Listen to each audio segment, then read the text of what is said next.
안녕하십니까. 에파코팜 체험농장TV 박덕섭 박사입니다. 오늘은 얼마 전에 조사료의 효율적인 활용에 대해서 말씀을 드렸는데, 거기서 물리적 유효 NDF, 즉 PENDF를 설명을 드린 걸로 알고 있습니다. 그래서 오늘은 그러한 PENDF를 활용해서 농산 부산물, 식품 부산물 이런 것들을 어떻게 잘 활용하여 비싼 목초를 대체할 수 있는가에 대해서 말씀드리려고 합니다.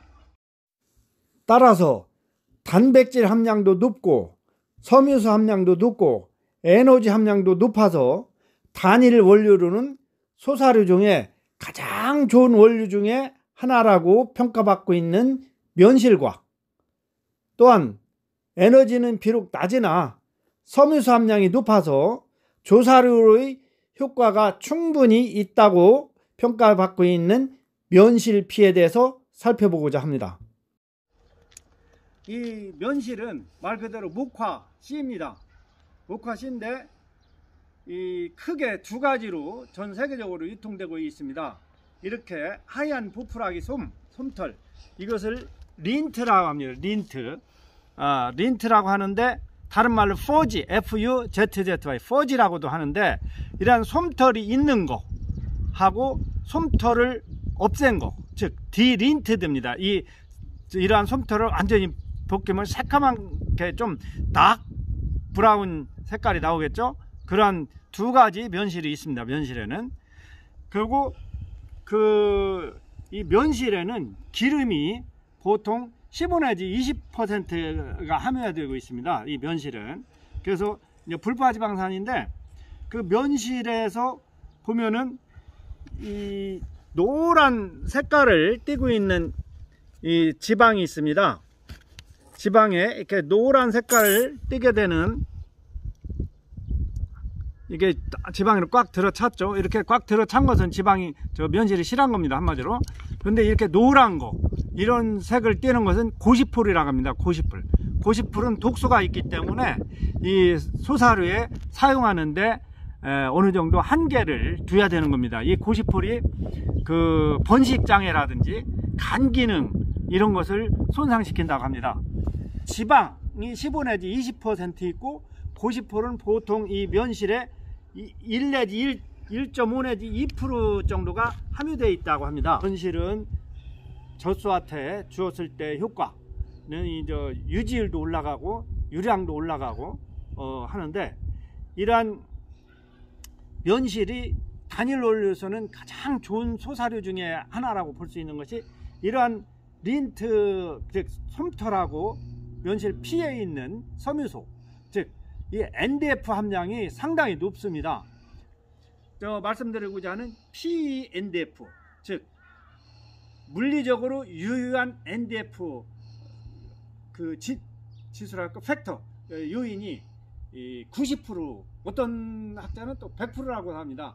닥터 몰튼 박사가 얘기한 건 90% 정도, 즉 장건초, 화분과 장어, 이탈리안 라이그라스 같은 것에 90% 정도를 대체할 수 있다, 조사로서. 이렇게 보시면 되겠습니다. 그리고 옆에 있는 것은 면실피입니다. 면실피, 이것을 이렇게 부숴보면은 이것도 역시 솜털이 있고 입자가 그래도 좀 있습니다. 사실은 면실피가 우리나라가 많으면 그냥 상태로 먹이면 좋은데, 이것은 이제 물량 운송이라든지 즉 핸들링 때문에 이 펠렛으로 만듭니다.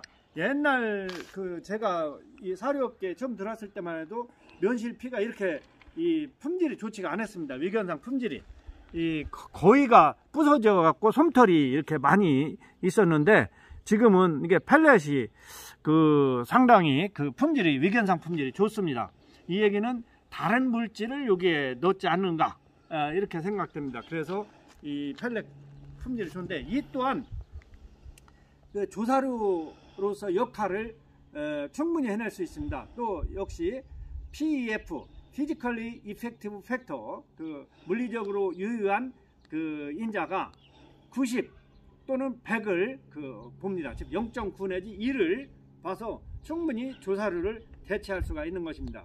그래서 이러한 그 품질을 볼 때 면실이나 면실피 품질 관리를 하는 측면에서는 물론 이거 아프라톡신 같은 거 검사도 해야겠지만 일단 면실이 실하게 돼 있는가, 이 지방이 그 충분히 여기 알이 속이 충분히 배겨 있는가, 이렇게 보면서 한 무작위로 해서 한 10개 정도 이렇게 분석해 보면 이게 충실하게 알맹이가 들어있다는 걸 볼 수 있습니다. 그래서 여기가 아주 노란 거일수록 그것은 고지포 함량이 높은 거죠. 그리고 어떤 것들은 면실이 이렇게 깨보면은 그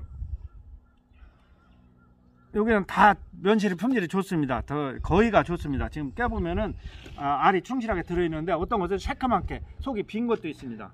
이러한 그 품질 관리를 해야 됩니다. 그래서 이러한 면실하고 면실피를 TMR 만들 때라든지 집에서 먹이는데 면실은 3kg까지 이렇게 급여하면 상당히 조사료 대체 효과 있어서 좋고 유지율도 올라가고 또 유 생산량도 올라가고 또 비유가 돼서 정체도 잘 되고 있습니다. 비유고 역시 3kg 정도 주면 됩니다. 이 면실피 같은 것은 학자에 따라서는 25 내지 50%까지도 조사료로서 이렇게 넣는다고 하는데, 제가 옛날에 유구 사료를 만들어 보면은 이것을 13% 정도, 14% 정도 넣으면은 무볏집 사료를 만들 수가 있었습니다. 홀스탄 수소 비육을 시킬 때, 그때만 해도 지금처럼 더 장기 비육 안 시키고 600에서 650kg 출하할 때는 볏집을 안 먹이고 이걸로서 조사료를 다 대체를 했던 것입니다. 그래서 이 두 가지 면실하고 면실피는 조사료를 훌륭하게 대체할 수 있는 부산물이다, 이렇게 보시면 되겠습니다. 그럼 지금부터는 지금까지 말씀드린 바를 수치화한 자료로서 살펴보기로 하겠습니다. 목초 대체 조사료원 제1부 전지면실과 면실피. 먼저 면실과 면실피 가공 과정을 살펴보면 목화에서 솜을 분리해 내면은 그것이 전지면실이고, 이것을 저장하여 세척한 다음에 솜털을 제거하면, 즉 디린팅을 하면은 디린티드 전립면실이 되는 것입니다. 이후 껍질을 제거해서 분리하면 면실피가 되는 것입니다. 전지면실 또는 전립면실이라고도 합니다. 앞서 말씀드린 바와 같이 솜털이 있는 면실과 솜털을 제거한 면실 두 종류로 구분을 하는데, 솜털이 제거된 면실이 솜털이 있는 면실에 비해 단백질과 지방 함량이 높다고 합니다. 사진에서 보시는 바와 같이 좌측에 있는 것이 솜털이 있는 전지 면실이고 우측에 있는 것이 솜털이 제거된 전지 면실입니다. 전지 면실을 구분해서 보면은 세 개의 주요 성분으로 나눌 수가 있습니다. 즉 솜털, 피, 그 다음에 핵, 커널입니다. 전지 면실 중에는 면실피와 커널이 약 50%씩 구성되어 있고, 커널은 28 내지 40%의 오일을 함유하고 있다고 합니다. 미국 면실 생산자 협회의 자료에 의하면 면실을 착유에 먹였을 때 유지율이 상승되고 산유 지속성이 증가된다고 합니다. 착유 후에는 하루에 1.8 내지 3.1kg까지 급여가 가능하다고 합니다. 면실의 품질은 크게 4등급으로 구분할 수가 있는데, 프라임 피드 그레이드, 딜린티드 프라임 피드 그레이드, 피드 그레이드, 마지막으로 of quality, 즉 등위로 구분할 수가 있다고 합니다. 서울대학교 한인규 교수님 등이 발행한 2011년판 사료자원 핸드북에 의하면은 고능력우는 전지면실을 5 내지 6kg까지 급여가 가능하다고 할 정도로 상당히 많은 양이 책정되어 있습니다. 반면 EU 송아지는 일일 최대 2kg까지 급여가 가능하다고 합니다. 한편 면실의 사용량을 제한하는 주된 이유는 지방 함량이 20% 가까이 높기 때문이라고 합니다. 미국 조지아 주립대학교의 자니 박사 등은 비육 후에 하루에 전지 면실 3.18kg를 권장하고 있다고 합니다. 또한 자니 박사 등은 면실을 소화태 급여를 하면은 번식 성적이 개선되는데 면실 중에 지방이 번식 호르몬 전구 물질이 되기 때문이라고 합니다. 화면에서 보시고 계신 표는 전지 면실과 면실피 영양 성분인데 NRC 2001년판에 나온 성분입니다. 또한 국내에서 유통되고 있는 면실피 펠렛의 한 성분을 나타내 보았습니다.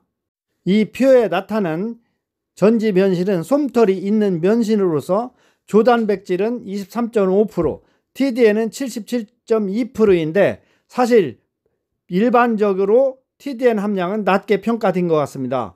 보통 90에서 95%까지 계산되는 것이 일반적이라고 보면 되겠습니다. NDF는 50.3, PEF는 0.9로 보면 되겠습니다. 이 표에서 눈여겨볼 것은 면실피하고 면실피 펠렛입니다. 면실피의 NDF 함량은 85% 정도로 상당히 높은데 국내 유통되고 있는 면실피 NDF는 보통 74에서 77%를 차지하고 있습니다. 이는 면실피는 솜털로 인해서 부피가 상당히 크므로 취급하기가 어렵기 때문에 부피를 3분의 1 이상으로 압축한 면실피 펠렛으로 만들기 때문인 것으로 생각됩니다. 앞서서 언급했듯이 예전에는 면실피 펠렛의 위견상 품질이 상당히 불량하였습니다. 즉 펠렛의 성형이 잘 안 된다는 얘기죠. 따라서 면실이 커널의 일부 또는 다른 원료를 혼합하여 면실피 펠렛의 위견상 품질을 좋게 만들지 않았나 생각됩니다.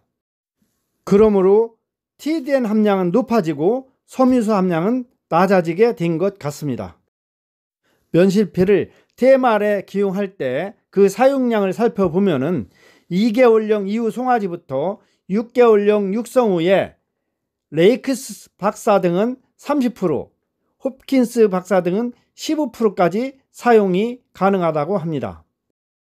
지금 보시고 계신 표는 미국 노스캐롤리나 대학의 홉킨스 박사 등이 2개월령에 이유한 송아지를 6개월령까지 급여하는 사료의 배합 비율입니다. 즉 시험구 송아지 사료에는 면실피를 15%까지 사용하였고 대조구 사료에는 면실피를 사용하지 않은 배합 비율입니다.